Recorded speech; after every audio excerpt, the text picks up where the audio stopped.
Shalom, puji Tuhan Bapak Ibu, hari ini kita bisa beribadah bersama-sama dan ada kesempatan kita juga akan merenungkan firman Tuhan.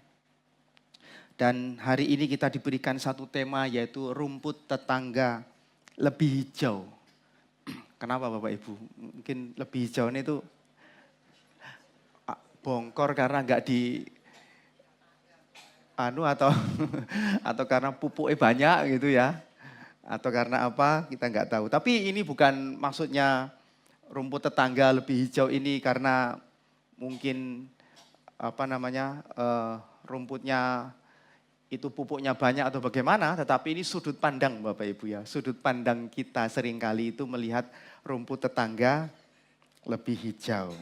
Mari kita boleh memperhatikan satu catatan firman Tuhan di dalam kisah yang sudah sangat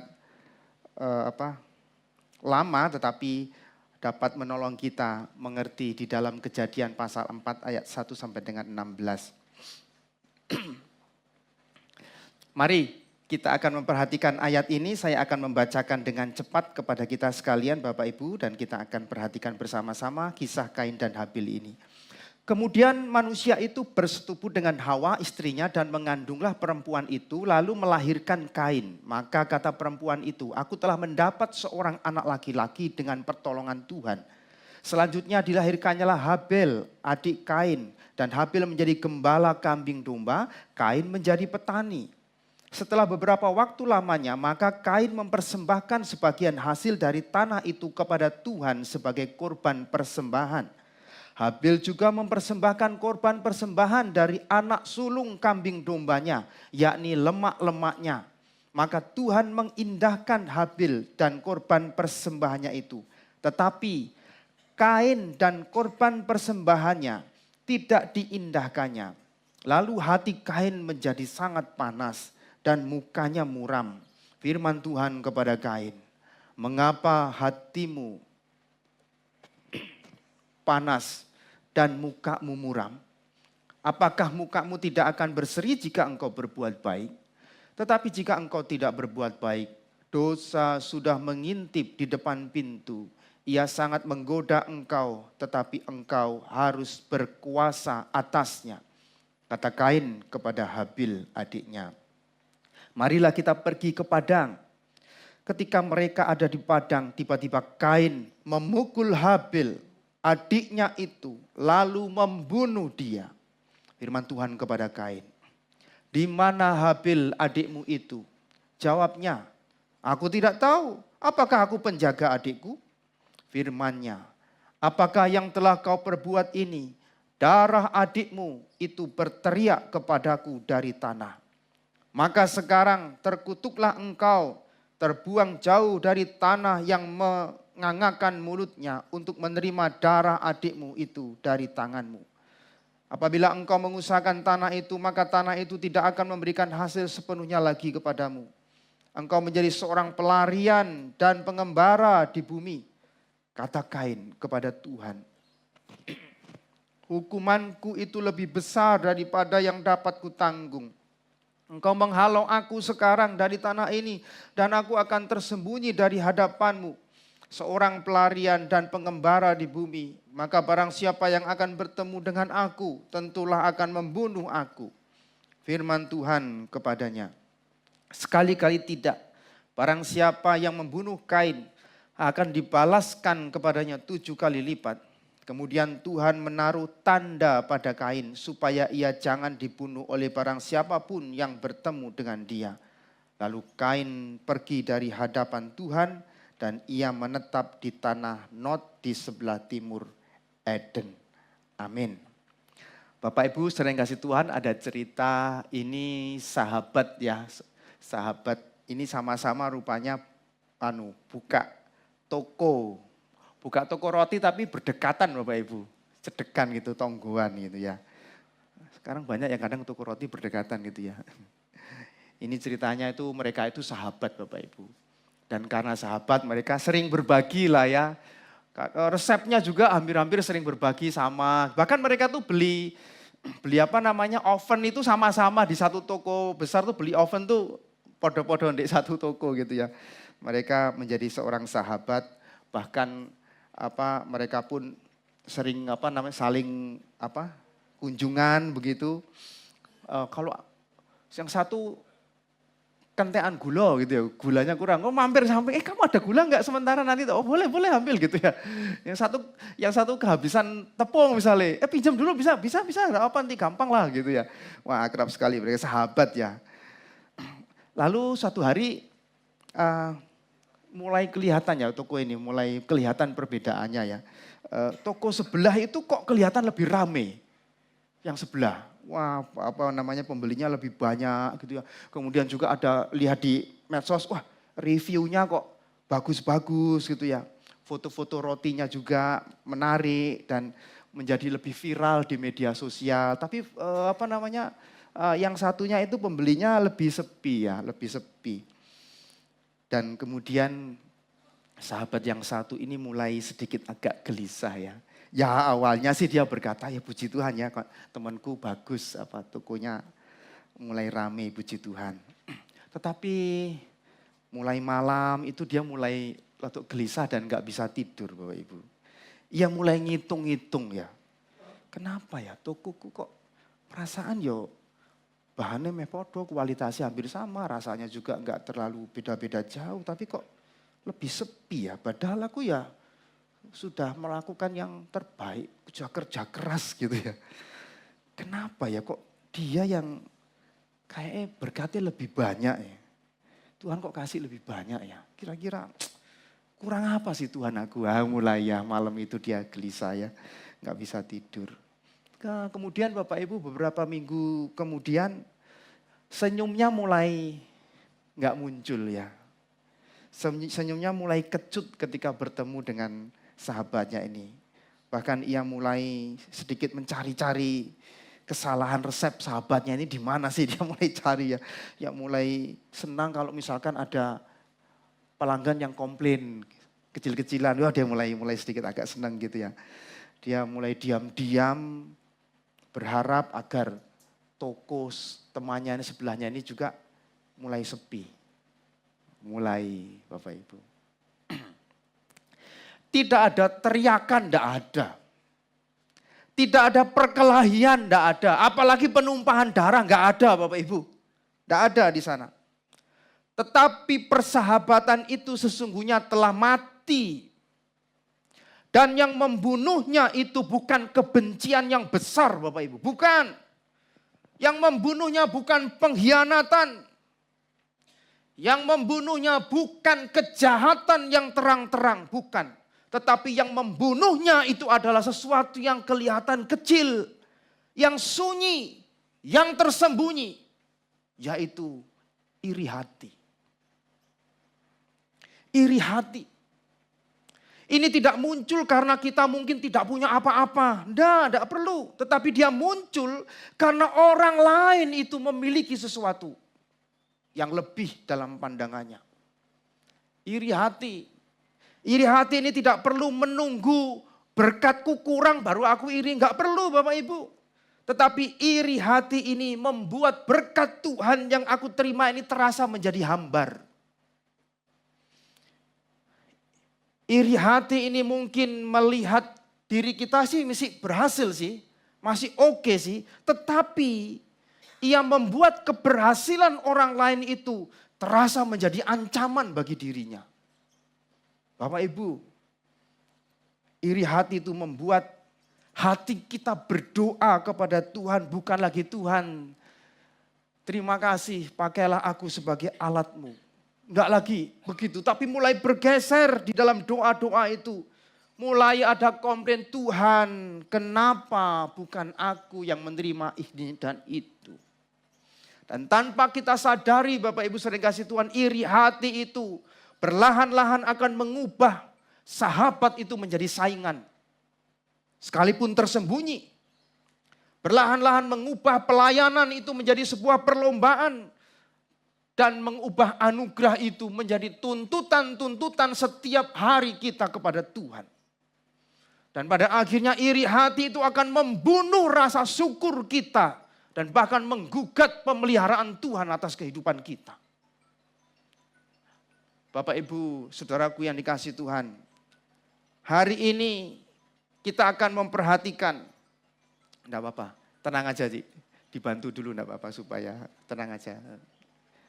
Enggak usah kupuh ya. Dibantu Bapak Ibu, mungkin Ko Ferry bisa bantu? Iya.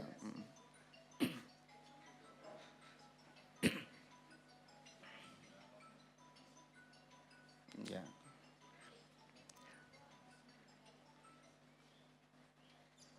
Terima kasih. Bapak Ibu, hari ini kita akan memberi perhatian mengenai iri hati ini. Karena Bapak Ibu bisa jadi kita tidak pernah membunuh siapapun seperti cerita Kain ini. Tetapi mungkin ada sesuatu dalam hati kita yang sedang pelan-pelan itu membunuh kasih kita. Dan sang pembunuh itu juga akan membunuh rasa syukur kita Bapak Ibu kepada Tuhan. Bahkan sekali lagi akan menggugat kebaikan Tuhan. Apa itu? Iri hati. Iri hati. Kain Habil ini Bapak Ibu kita lihat sama-sama sedang beribadah kan. Sama-sama sedang memberi korban, beribadah kepada Tuhan. Tetapi di sini Alkitab mencatat di ayat yang kelima Bapak Ibu. Tetapi Kain dan korban persembahannya itu tidak diindahkan Tuhan. Ayat yang kelima. Sama-sama beribadah Bapak Ibu. Tetapi ada satu yang berbeda bahwa Kain dan korban persembahannya itu tidak diindahkan Tuhan. Apa tanda saat itu ya kira-kira kalau korban persembahan dari siapa? Kain ini enggak diindahkan oleh Tuhan.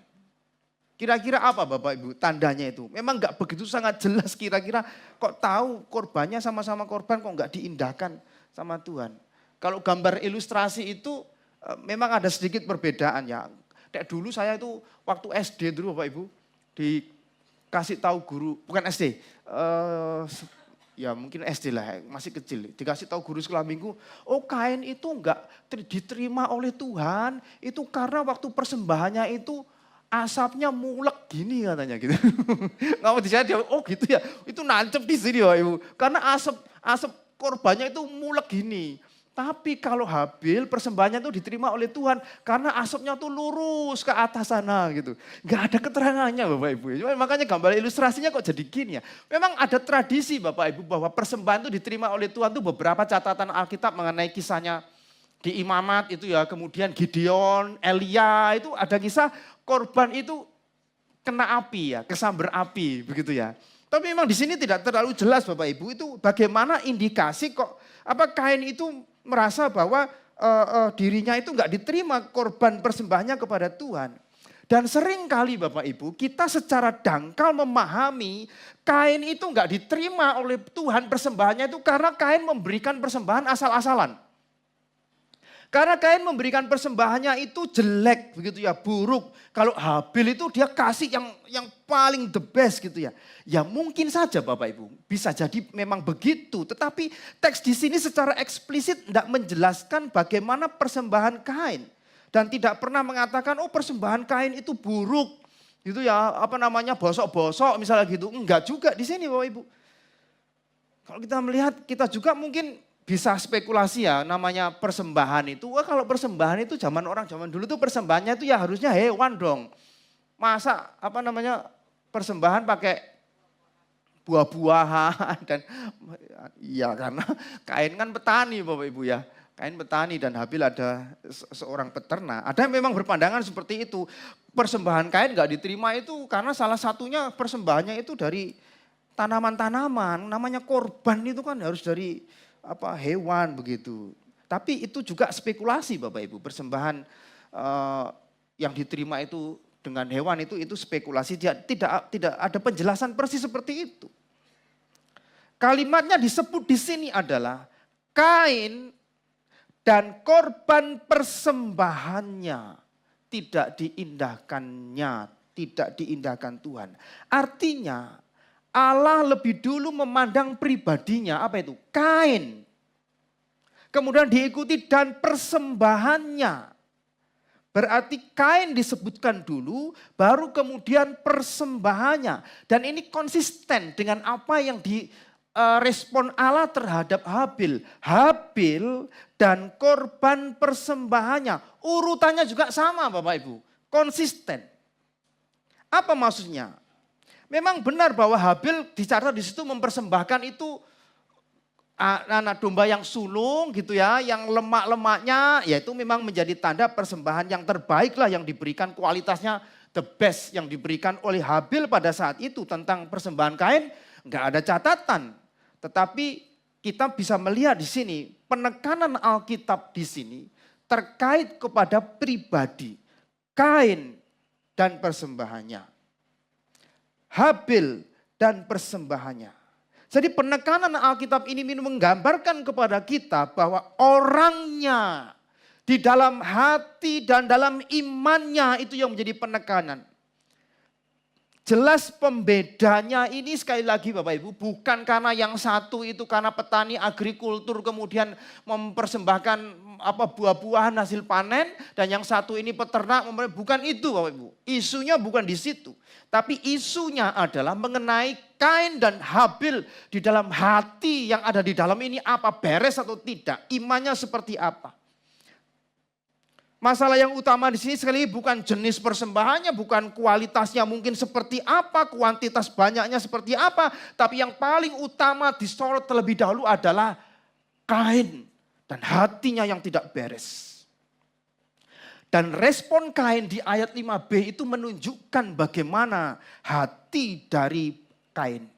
Menyingkapkan bagaimana krisis batin dari Kain. Dikatakan hatimu yang panas dan mukamu yang muram Bapak Ibu. Kain sudah berpikir bahwa ia itu ditolak oleh Tuhan.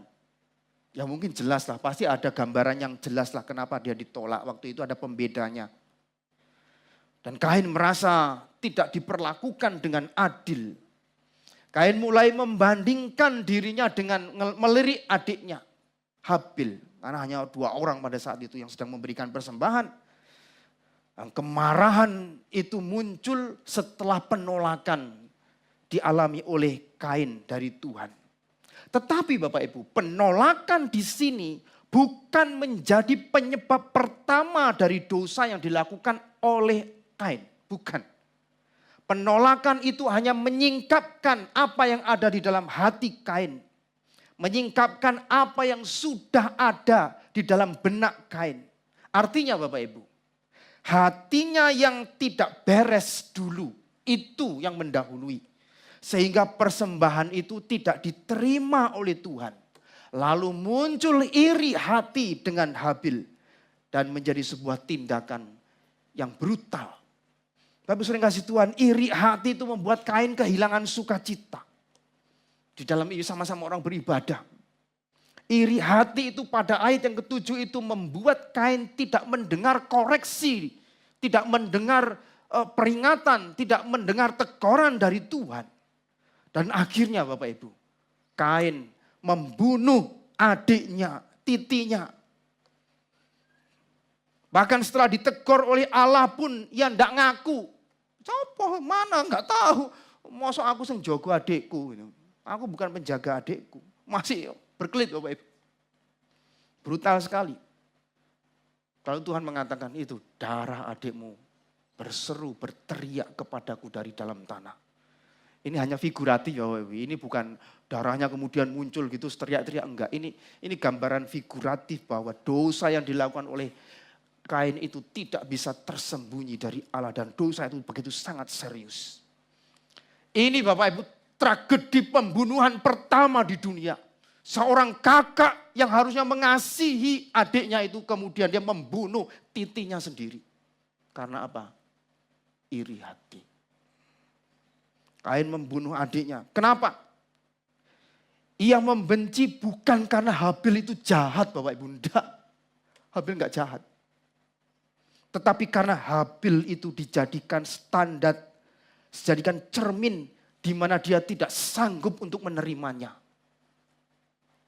Iri hati itu selalu bergerak begitu Bapak Ibu.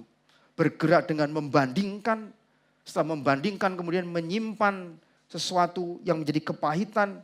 Setelah ada kepahitan ditegur, nggak mau terima peringatan, menolak pertobatan, dan kemudian menghancurkan relasi dan membawa kebrutalan. Bapak Ibu sering kasih Tuhan, ini pesan penting bagi kita. Hidup itu rusak bukan ketika kita itu memiliki atau tidak memiliki dalam bagian ini. Ibadah itu rusak bukan karena kita itu bisa memberi atau belum bisa memberi. Tetapi semua itu rusak ketika kita memiliki dan kita mungkin bisa memberi sambil kita membandingkan diri kita dengan orang lain. Dan Tuhan tidak berkenan di sana. Akibatnya Kain tidak datang kepada Tuhan itu sebagai penyembah yang benar, tapi datang sebagai pesaing. Dan ia tidak bertanya lagi, salahku apa ya? Kok aku enggak diterima ya? Kok aku enggak diperkenannya? Apa ya? Enggak. Tetapi dia menyimpulkan Allah tidak adil terhadap dirinya. Bapak Ibu sering kasih Tuhan, kita tahu masalah di sini Bapak Ibu. Bahwa Kain ingin berkat di dalam versi orang lain untuk dirinya. Disinilah iri hati begitu punya sifat yang sangat mematikan dan dia pelan-pelan akan menggerogoti kehidupan kita. Ia membuat manusia itu akan lebih sibuk untuk menyalahkan Tuhan daripada mengoreksi hatinya yang gak beres Bapak Ibu. Iri hati itu begitu. Dan iri hati itu akan membunuh rasa syukur kita kepada Tuhan. Iri hati itu bukan sekedar dosa kecil walaupun gak kelihatan Bapak Ibu, gak kelihatan. Tetapi itu sesungguhnya adalah penolakan kepada kedaulatan Tuhan. Pemberontakan kepada kedaulatan Tuhan. Ketika kita berkata Bapak Ibu, mungkin gak terlalu frontal dengan emosi lah gitu ya. Seharusnya aku yang seperti dia, seharusnya aku yang dapat itu. Bapak Ibu, itu sebetulnya kita itu sedang berkata, Tuhan, kau ini salah ngatur hidupku, salah memberi berkat kepadaku. Itu loh Bapak Ibu yang menjadi akar yang penting dari iri hati. Dan masalah ini Bapak Ibu, masalah Kain dan Habil ini, kondisi ini, itu bisa terjadi di dalam kehidupan kekristenan kita hari ini. Banyak orang Kristen tetap beribadah, tetap bisa beribadah kepada Tuhan, tetap melayani, tetap bisa melayani, tetapi dengan batin yang sama, dipenuhi dengan iri hati. Tetap beri persembahan tetapi dengan batin yang sama, yaitu ada iri hati. Itu bisa terjadi Bapak Ibu. Zaman ini, dan iri hati itu sekali lagi adalah dosa yang halus banget ya, halus. Dia tersembunyi di dalam sini ya. Gak kelihatan, tapi kalau tidak dikuasai, itu begitu sangat brutal Bapak Ibu. Karena itu kita perlu cermati ya, cermati gejolak perasaan kita.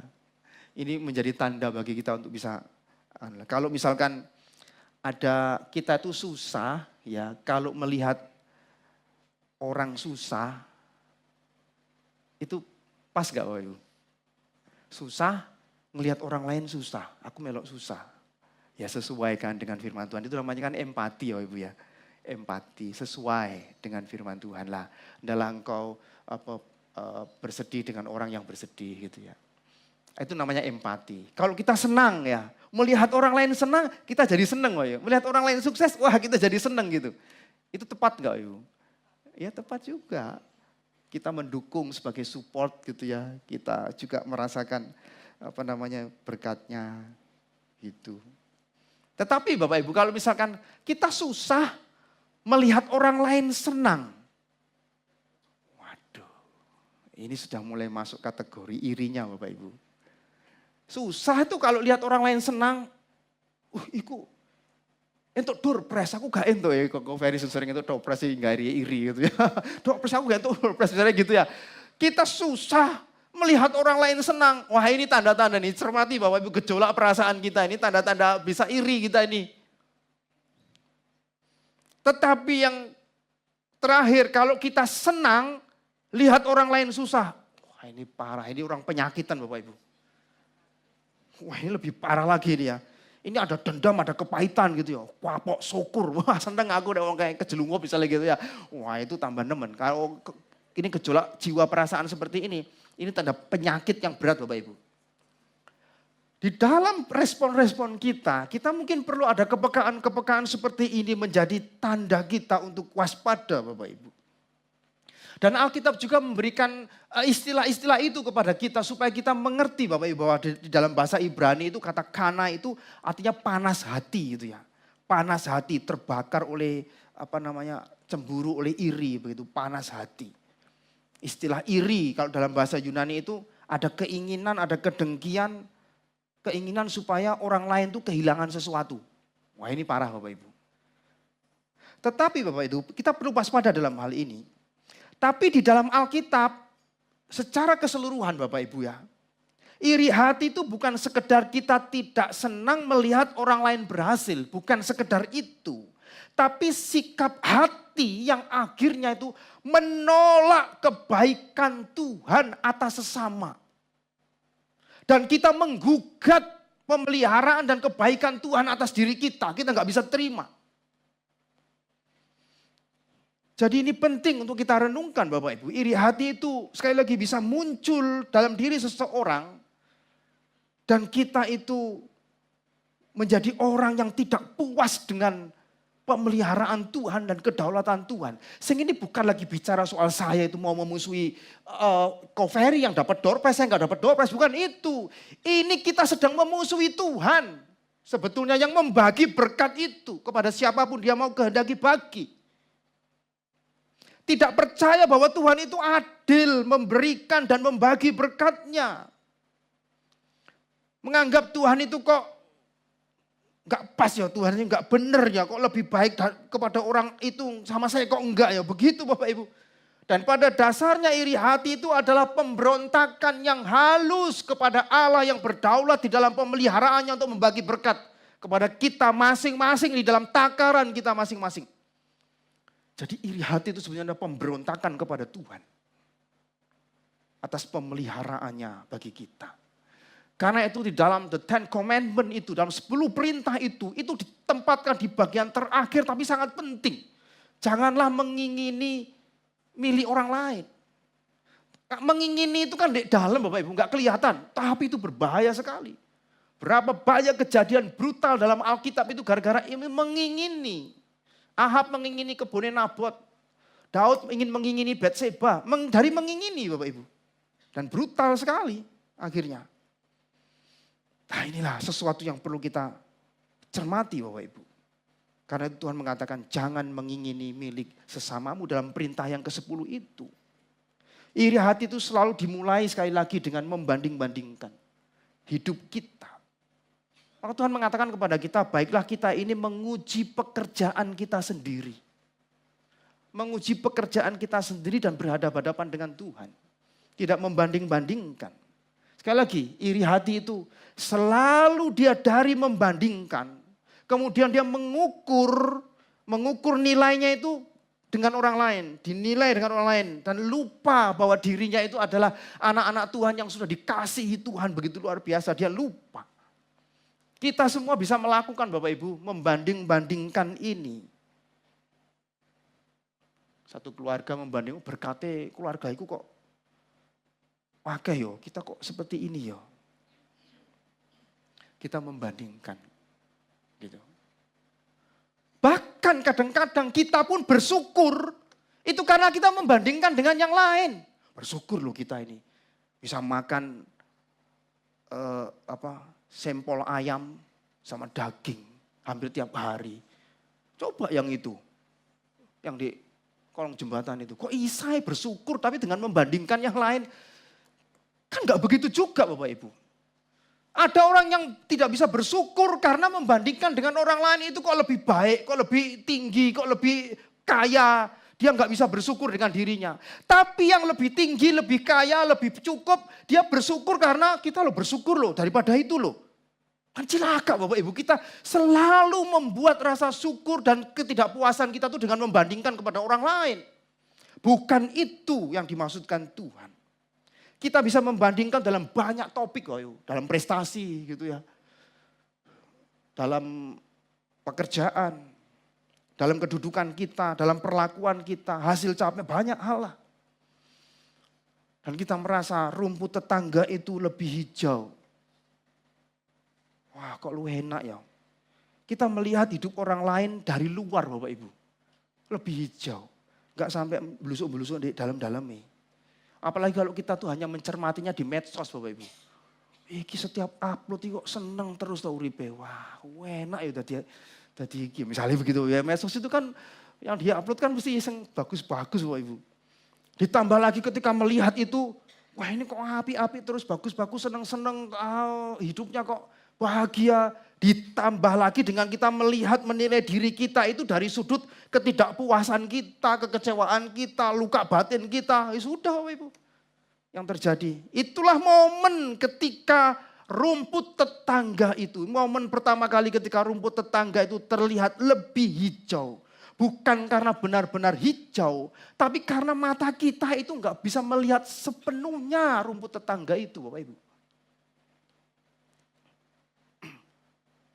Kalau kita lihat misalkan, mau lihat siapa ini? Di sini yang hijau siapa di sini kira-kira? Gitu ya. Oh katanya Pak Mbeng katanya, Pak Mbeng. Ya contoh sederhana misalkan, kita enak ya tadi kombeng ya gitu misalnya gitu ya. Ya ini hanya contoh saja dari catat tadi disebut sama Ibu di depan ini ya. Enak ya kita lihat, ya karena kita lihatnya mau enaknya Bapak Ibu. Kita lihat dalam posisi enaknya. Kita nggak lihat semuanya, mau enggak kita juga menanggung juga pergumulannya kombeng misalnya gitu ya. Menanggung juga kesusahannya dia. Menanggung juga kesulitannya. Menanggung juga kesedihannya. Kita kan nggak tahu Bapak Ibu.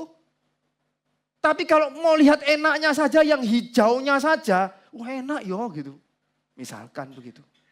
Kan nggak begitu Bapak Ibu.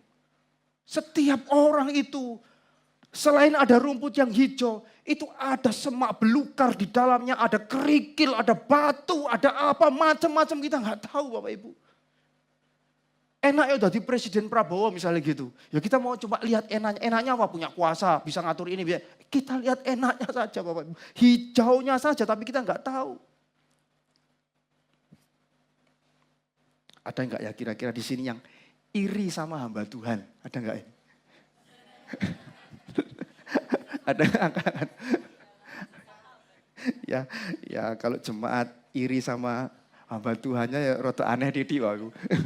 Ya walaupun mungkin ada enggak, tapi kami enggak di sini ya, jemaat lain gitu ya. Ya agak aneh juga gitu. Nek hamba Tuhan iri sama hamba Tuhan. Wah itu kan memper Bapak Ibu. Ya hamba Tuhan irinya ya sama hamba Tuhan lah. Masa hamba Tuhan irinya saya sama Kojiang misalnya pengusaha. Ya, enggak masuk akal kan. Hamba Tuhan irinya sama hamba Tuhan yang satu scope, satu level, satu passion kan begitu. Ya walaupun bisa saja loh hamba Tuhan iri sama orang yang kaya yang lain bisa saja bisa. Tapi itu sudah keterlaluan kayak gitu Bapak Ibu. Saya bisa iri sama pendeta Erin misalkan gitu ya. Sawang Sinawang Bapak Ibu. Pendeta Erin pergumulannya berat juga kan. Gitu. Kalau saya cuma mau enaknya tapi nggak mau nanggung yang lain. Wah ini kan namanya nggak beres gitu. Kalau pengusaha ya usahakan irinya sama pengusaha Bapak Ibu. Saya bukan nyuruh iri ya. Ya. Nanti misalkan kayak Kohen toko kain, ya irinya sama Cik Suwe iri sama Kohen jangan iri sama Pak Ali toko sepeda kan gitu ya Pak. Ya ini contoh gitu. Tapi ya nggak boleh iri juga lah maksudnya. Tapi itulah Bapak Ibu ya. Kita semua punya iri kita masing-masing. Saya pikir itu yang akan ada dalam kehidupan kita. Akhirnya kita bisa seperti Kain, bukannya memperbaiki hati kita, tapi malah kita mulai mempertanyakan, menggugat Tuhan. Kita mulai tidak terima Tuhan tuh punya takaran yang sesuai dengan apa yang kita butuhkan. Tapi Bapak Ibu menarik di sini Bapak Ibu. Saya lanjutkan sedikit lagi. Menarik di sini bahwa Tuhan itu tidak langsung menghukum Kain. Tuhan itu masih memberi peringatan. Negur Kain. Walaupun Kain nggak mau terima. Tapi bahkan Tuhan ini memberikan penghukuman itu kepada Kain. Itu tetap ada belas kasihnya Bapak Ibu.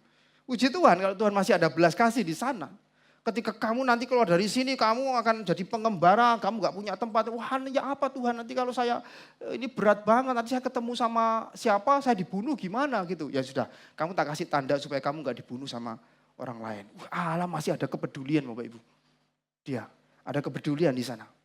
Dan dia sebetulnya Tuhan memberikan kesempatan Kain bertobat, tapi Kain gak pakai itu. Sekalipun itu Tuhan masih ada belas kasih.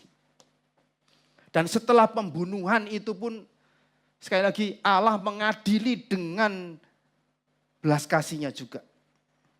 Allah itu adil dan berbelas kasih. Bahkan ketika kita ini gagal untuk merespon anugerahnya Bapak Ibu. Apalagi kita sebagai orang percaya, kita orang Kristen nih. Kita yang sudah dengar Injil. Injil itu harus mengubah perspektif pandangan kita. Kalau Tuhan itu sudah memberikan putranya, memberikan Yesus Kristus anaknya sendiri itu kepada kita. Mengapa kita itu masih merasa bahwa Tuhan itu akan menahan apa yang baik dalam kehidupan kita sehingga kita menggugat dia dengan kita iri kepada orang lain. Kan gak masuk akal Bapak Ibu. Itulah pandangan kekristenan. Allah telah memberikan anaknya Yesus Kristus. Sehingga tidak ada prasangka Bapak Ibu. Gak ada prasangka bahwa Tuhan itu menahan apa yang baik bagi saya. Seharusnya demikian. Dan di dalam Kristus itulah kita boleh fokus. Bukan kepada rumput tetangga. Tapi kepada Tuhan yang menyediakan berkatnya bagi kita. Ini ada seorang pemain tenis lantai namanya Serena Williams. Serena Williams itu dia sempat mengatakan bahwa dia begitu sangat frustrasi ketika pemain lain itu mendapat pujian. Dia mengutarakan. Apalagi pada saat dia ada cedera Bapak Ibu. Pada saat dia cedera. Wah itu pesaingnya itu mulai lebih bersinar. Wah itu dia stres ya. Frustrasi dia. Tapi ada saatnya dia kemudian menyadari dan mengatakan bahwa setiap orang itu punya musimnya sendiri-sendiri. Jadi dia fokus dialihkan kepada kesehatan mentalnya untuk menerima keberadaan dirinya. Itu bijak Bapak Ibu, sikap seperti itu. Dan Injil yang kita terima itu Bapak Ibu, itu memberi kunci kepada kita. Tidak seperti Kain. Bahwa kita ini diterima oleh Tuhan. Bukan karena persembahan kita, bukan karena apa yang kita lakukan, bukan karena prestasi, bukan. Kita diterima karena anugerahnya. Inilah yang memulihkan kita Bapak Ibu. Terhadap semua dosa-dosa iri hati ini yang merusak perbandingan kita dengan orang lain. Kita diterima oleh Tuhan. Itu karena anugerahnya. Terakhir Bapak Ibu, saya sebagai hamba Tuhan, saya pun pernah iri. Saya mau cerita kepada kita. Nanti tapi jangan bocorkan kemana-mana ya Bapak ya. Mungkin sama seperti kayak pengalamannya Dr. Novian lah. Saya sebagai hamba Tuhan juga, saya punya teman yang banyak saya lihat waktu kuliah itu pas-pasan Bapak Ibu. Nilainya pas-pasan, ya nggak terlalu berprestasi gitu ya. Ini sombongnya begitu ya, pas-pasan. Tapi kemudian dalam perjalanan pelayanan saya melihat loh, kok konco-konco yang biasa-biasa pas-pasan nih kok pelayanan di gereja-gereja gede gitu ya, gereja-gereja gede. Gitu. Padahal kayaknya dulu ya biasa-biasa gitu. Ada iri Bapak Ibu, ada iri. Kapan saya bisa punya kesempatan pelayanan di gereja yang besar? Ya GKT Kediri sih tergolong besar, tapi ada yang lebih besar gitu loh maksudnya. Itu ya. Kapan ya? Itu arek biasa, iso pelayanan di gereja gede, survive. Ya apa itu? Harusnya saya bisa lebih dong. Itu loh Bapak Ibu. Saya mulai melihat kiri kanan, ada kesempatan pindah. Saya ini sepirang tahun nang pare cilik, jemaatnya gak akeh gitu, rintisan meneh. Wah mulai Bapak Ibu muncul loh Ibu. Jangan ngomong saya ini malaikat ya. Gitu. Kalau ada kesempatan isi gereja jadi gembala sidang lah gitu. Seiring perjalanan itu Bapak Ibu. Ya, sama istri yang ngomong-ngomong dan lain sebagainya.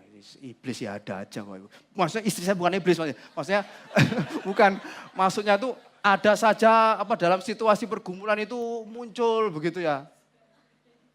Nanti saya bisa salah ditangkap nanti saya gitu ya. Tapi kemudian kami menjalani itu Bapak Ibu. Menjalani pelayanan di Pare setahun, 2 tahun. Sampai kemudian 15 tahun Bapak Ibu. Puji Tuhan. Dilalah kok ada gereja di kota besar yang nawari saya Bapak Ibu. Lumayan daripada Pare kan itu ya. Ya secara penilaian Bapak Ibu gitu ya. Ya singkat cerita sempat kontak, sempat bilang, sempat saya diundang khotbah, sempat bicara sama majelis dan lain sebagainya. Sudah, semua sudah disiapkan. Tapi sayangnya Bapak Ibu, sayangnya kondisi tawaran itu bukan pada saat saya dalam kondisi iri hati seperti dulu. Sayangnya. Kemudian saya tidak langsung menjawab iya. Saya bilang saya perlu konsultasi dengan gembala sidang dan penatua. Karena ini bukan urusan siapa saya, tapi ini urusan pekerjaan Tuhan. Bapak Ibu, puji Tuhan. Kalau Tuhan menolong saya. Ini kalau dulu mungkin, wah kesempatan nih, kota besar gitu ya. Jemaatnya gede gitu ya. Wah kesempatan gitu. Tapi rupanya di dalam perjalanan itu saya mengerti arti dari kepercayaan melayani. Saya telepon sama Dr. Novian, telepon sama Pendeta Erin. Kepercayaan melayani. Kesempatan pindah itu bisa. Tapi itu bukan lagi menjadi daya tarik yang bernilai di hadapan Tuhan. Kepercayaan Tuhan itu yang lebih bernilai. Bapak Ibu saudara yang kasih Tuhan.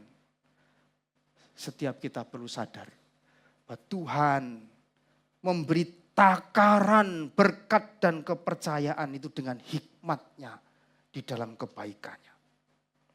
Allah berdaulat untuk menentukan itu. Dan kita perlu menyadari itu. Perbandingan-perbandingan itu adalah bagian bentuk dari penolakan kita kepada providensia Tuhan. Kepada pemeliharaan Tuhan. Maka Alkitab mengatakan ibadah yang disertai rasa cukup itu memberi keuntungan besar. Maka kita belajar berhenti mengukur hidup kita itu dengan hidup orang lain. Berhenti kebiasaan membanding-bandingkan hidup. Dan boleh berkata Tuhan ajar aku untuk setia. Menerima dan bersyukur dengan takaran-Mu yang Kau berikan kepadaku hari ini. Syukuri berkat yang Tuhan berikan kepada kita. Mungkin kecil di mata manusia yang lain Bapak Ibu, tetapi cukup di mata Tuhan. Dan kita melatih bersyukur atas berkat yang cukup itu. Tanpa membanding-bandingkan. Rumput tetangga itu terlihat lebih hijau. Bukan karena Tuhan tidak adil Bapak Ibu. Tetapi karena hati kita lupa bahwa kita ini sudah ditanam Tuhan di tempat yang tepat seperti yang Tuhan maksudkan. Dan rumput tetangga itu tampak lebih hijau. Itu ketika hati kita itu berhenti mempercayai bahwa Allah itu tahu ukuran yang tepat Tuhan berikan kepada kita. Dan tantangannya hari ini bagi kita, apakah hari ini kita sedang bersyukur dan menyembah Tuhan dengan sukacita? Atau kita sedang membanding-bandingkan dan hidup dalam persaingan? Tuhan kiranya memberkati dan menolong kita sekalian. Amin.